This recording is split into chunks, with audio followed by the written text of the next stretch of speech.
think you'll be nominated for an Oscar? I mean, I hope so. In the trailer for her Netflix documentary Halftime, which will stream on June 14th, we see that Jennifer Lopez was in tears after not getting an Oscar nomination on January 13th, 2020 for Best Supporting Actress in Hustlers. Kathy Bates in Richard Jewell, Laura Dern in Marriage Story, Scarlett Johansson in Jojo Rabbit, Florence Pugh in Little Women, and Margot Robbie in Bombshell. It was hard. I just had a very low self-esteem.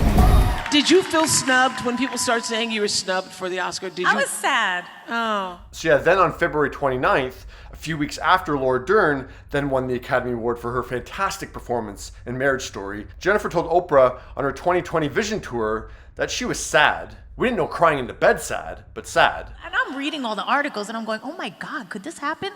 And then it didn't. And I was like, ouch. It was a little bit of a letdown. There was so much buzz about her performance.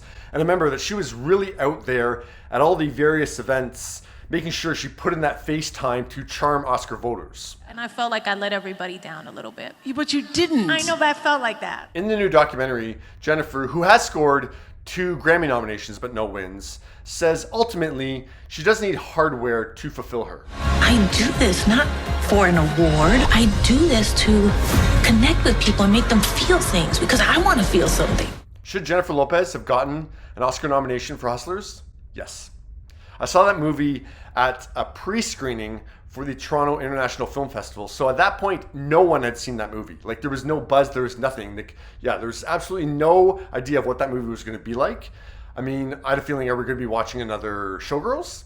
So when the movie started, it was like, oh, okay, like, this is okay. And then, oh, this is good. Like, oh, this is really good. And then Jennifer Lopez in this movie is, oh, she's good. Oh, she's really good. Oh, she's Oscar worthy in this. And even beyond that, she had such a narrative that year. Like, she had just turned 50. She was doing her tour. The Oscars were a week after she was doing the Super Bowl. And the Academy usually loves to recognize that big, huge movie star when they have a great role. And I know some say Ramona wasn't much of a stretch for Jennifer. And I understand that argument. But sometimes a role that others could not pull off really gives a performer an opportunity to show their strengths. That same year, the Academy finally awarded Brad Pitt for Once Upon a Time in Hollywood. And yes, Brad is a more impressive actor than Jennifer, but that role was not a stretch for Brad. But it was a showcase of what he does really, really well. So I don't see how Brad can win for that, and Jennifer isn't even nominated for Hustlers. And really, the Oscars don't really reflect achievement or how one is revered within the industry.